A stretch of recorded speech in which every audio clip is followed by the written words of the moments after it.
So hey everybody, it's Steven.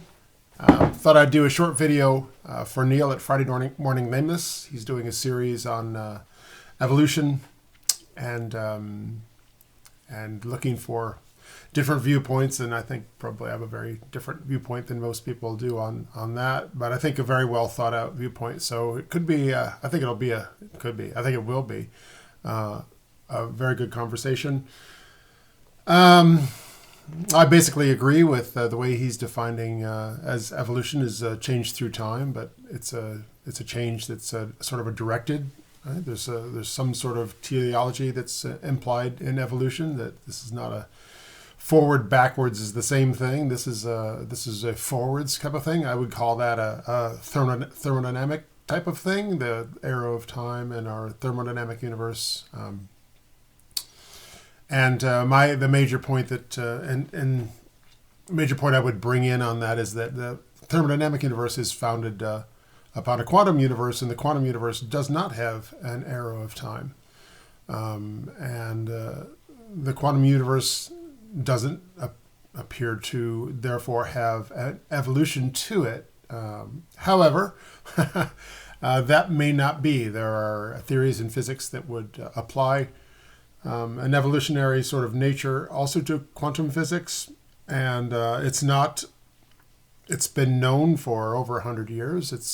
I think Einstein knew about it. I don't know that he was the first to think, well, this would be an issue, but it was one of those guys, Niels Bohr, one of those guys way back then.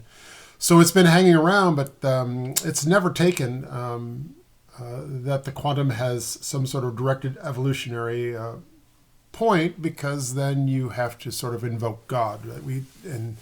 In science, they're very hesitant to do such a thing because we're trying to figure out what things are, and God implies a certain inability to understand exactly what that is. So, but I'm also I'm an Orthodox in the Orthodox Church. And I've had no problem squaring my very sort of traditional biological evolution, universal evolution, cosmological evolution, planetary evolution. You know, there's lots of different evolutions in science. Adaption type of evolution. I've had no problem squaring all those with what the church is saying.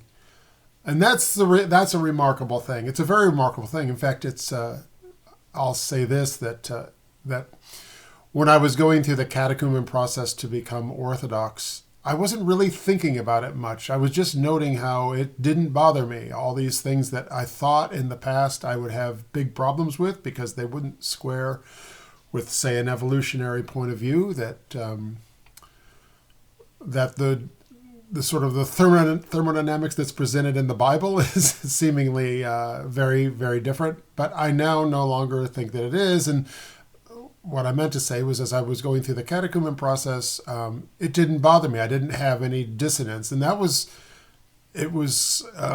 thought that was great. I thought it was surprising. And I didn't really examine it. I didn't really start examining what that was until after, even after I was baptized into the church, and I did a series with Christian Baxter on sort of trying to get at that right as it was happening, right as I was sort of beginning to re-explore that, mainly because our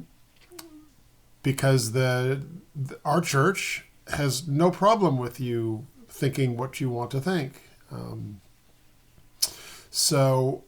As I sort of re-examined it through this Christian Baxter series, I wasn't sure why I was doing it, but I guess that is going to continue. So I would say that this, in a way, is a continue of the work that Christian and I did together, and that we can, like, I think I can very well explain how a church's point of view of the evolution of events in the Bible indeed squares with a scientific viewpoint of it, and how the quantum and the thermodynamic presented in science squares with what you could call a quantum and a thermodynamic that's presented and the proceedings, the events, and the proceedings in the Bible. Anyway, it's that's where I'll be coming from. So Neal, so you know what you're getting into. Thanks.